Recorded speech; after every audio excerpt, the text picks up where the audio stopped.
రేపటి నుంచి మీరు గుర్తుపెట్టుకోండి, ఈ పురాణానికి వినడానికి వచ్చేటప్పుడు ఎంతో కొంత విభూతి మాత్రం పెట్టుకోండి. విభూతి ధారణ లేకుండా ఈశ్వరుడి చరిత్ర వింటే అనుకున్నంత సంపూర్ణ ఫలితం ఇవ్వదట. దిగ్భస్మరహితం ఫాలం దిగ్రామమశివాలయం దిగనీశార్చనం జన్మ దిగ్విద్యాం అశివాశ్రయాం. భస్మం రహితమైన ఫాలం అంటే విభూతి పెట్టుకోని నుదురు పాపిష్ఠి నుదురు, పనికి మాలిన నుదురు. అంటే విభూతి పెట్టుకోని నుదురు చూడకూడదని శాస్త్రం.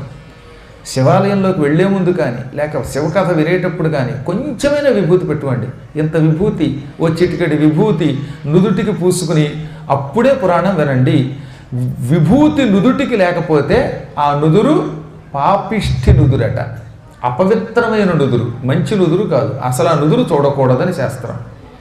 శివాలయము లేని ఊళ్ళో అన్నం తినకూడదు. ఇక్కడ ఉన్నవాళ్ళు అదృష్టవంతులు, శివుడి చుట్టూతో ఇళ్ళు కట్టుకున్నారు వాళ్ళు.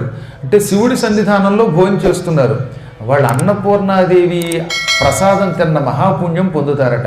శివాలయము లేని ఊరు శివాలయం అని అక్కడ అన్నం తినకూడదని చెప్పారండి. దిగ్గ్రామం అశివాలయం అంటే శివాలయం లేని ప్రాంతం, ఊరు అపవిత్రమైనది. అసలు ఆ ఊళ్ళో అన్నం తినకూడదట. ఇప్పుడు ఇక్కడ నాకు చాలామందిని చూశాక వాళ్ళ మీద అభిమానం కలిగింది. ఎంత అదృష్టవంతులరా మీరు, ఎంత విశాలమైన పవిత్రమైన ఆలయం ఉంది, ఆలయం చుట్టూ ఇళ్ళు కట్టుకున్నారు, మీరు అదృష్టవంతులు అని వాళ్ళని నేను మనస్ఫూర్తిగా ప్రశంసిస్తున్నాను. శివుడి చుట్టూతో ఉండి అన్నం తింటే అది అన్నపూర్ణాదేవి స్వయముగా చేతితో పెట్టిన ప్రసాదము తినడంతో సమానమట.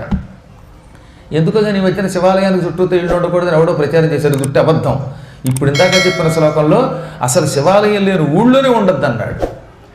అలాగే శివుణ్ణి చేతులారా పూజించకపోతే ఆ జన్మదండగా దిక్ అనీశార్చనం జన్మ. శివుడిని పూజించని జన్మ జన్మ కాదు, దండుగా. దిక్ విద్యాం అశివాశ్రయాం.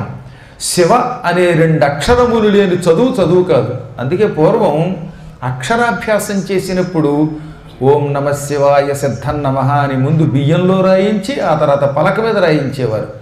నమశివాయ సిద్ధన్నమః అనే పంచాక్షరి మంత్రము రాయకుండా విద్యాభ్యాసం ప్రారంభిస్తే, అక్షరాభ్యాసం చేస్తే ఆ అక్షరాభ్యాసం వ్యర్థమైపోతుంది. అందువల్ల శివుడు లేని విద్య కాదు. ఇది దృష్టిలో పెట్టుకుని ఎప్పుడు శివపురాణం వినడానికి వెళ్ళినా, శివుడి కథ విన్నా ఎంతో అంతో విభూతి ధరించండి. విభూతి ధారణ చేసిన వాడికి సమస్తైశ్వర్యములు లభిస్తాయి, సందేహము లేకుండా లభిస్తాయి.